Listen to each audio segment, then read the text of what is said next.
KEYAMO, Senior Advocate of Nigeria and the Director of Strategic Communication for the APC Campaign Council. Tell us a bit about the NDI report. How do you feel about their recommendations? First of all, we appreciate their efforts, the efforts of the National Democratic Institute and the International Republican Institute for the efforts they have made so far regarding our elections. They have been with Nigeria for about 2 decades now, and they are very passionate about our progress, the progress of our democracy, and we appreciate their effort a lot. Their reports and the suggestions they have made, they are very welcome. These are suggestions and observations that we cannot run away from. We do appreciate them. We know that there were pockets of violence across the country, and these pockets of violence affected both the ruling party and the main opposition.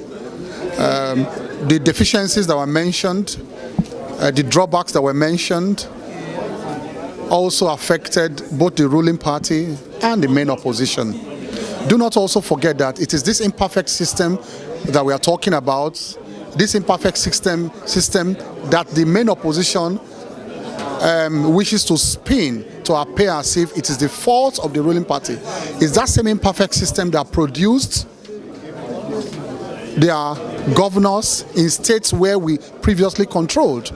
So that imperfect system gave them Bauchi, that imperfect system gave them Adamawa, that imperfect system gave them Imo, that imperfect system gave them Oyo, and in the presidential election we lost even some states in our stronghold in the West. We lost about 1 or 2 states in our own stronghold. It is that imperfect system that gave them those victories.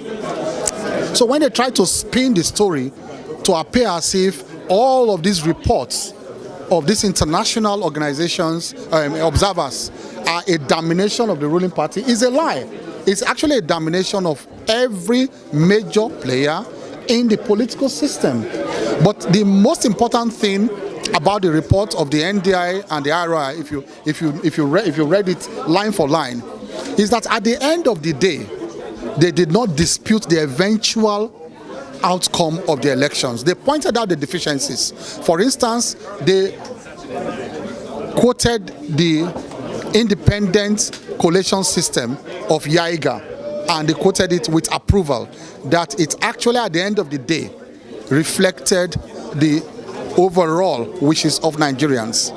They also pointed out that the collation system at the end of the day, if despite all the hiccups, also agreed with YAIGA's own final outcome. One of the major statements made, Mr. FESTUS, that this election did not reflect the expectations of Nigerians. Yes. They said Nigerians expected a higher standard. That's what they said, and we do agree. And like Nigerians are entitled to expect a higher standard. But the point I'm making is that even the standard we got at the end of the day, they did not say it affected substantially the outcome of the elections. They also mentioned at the end of the day that in most of the polling stations across the country, elections went on peacefully. I want you to go and read that report. So they did not say that the violence recorded in some polling stations overshadowed the overall peaceful nature of the elections. That was a point they made so eloquently, that in major parts of the country the election was also peaceful. But then we must improve on those deficiencies that they mentioned, and we do appreciate it. So yes.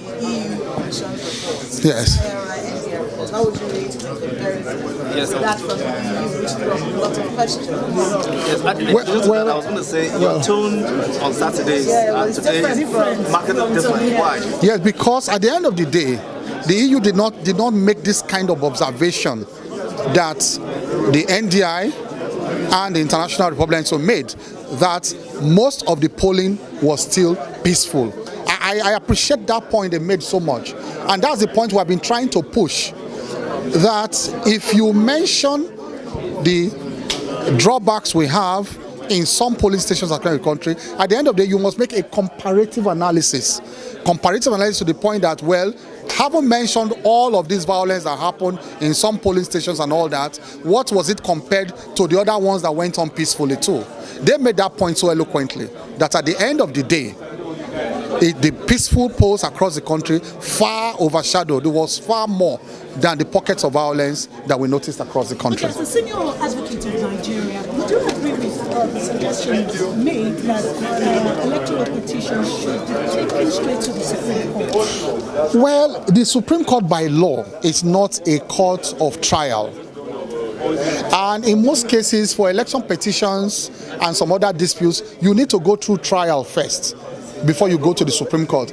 I may advocate a two-step process, but it is dangerous to also take a complaint or a grievance to just one court. In most cases, the second hierarchy of court allows the disputants to extract all the mistakes made by the lower court, and then the higher court, either the Court of Appeal or the Supreme Court, can make a final conclusion on those disputes. But when you go straight to one court at the Supreme Court, and even if there is a 10-man panel and there's a mistake made along the way in giving a judgment, nobody will have the chance again to appeal to a higher authority or institution. Thank you. Right.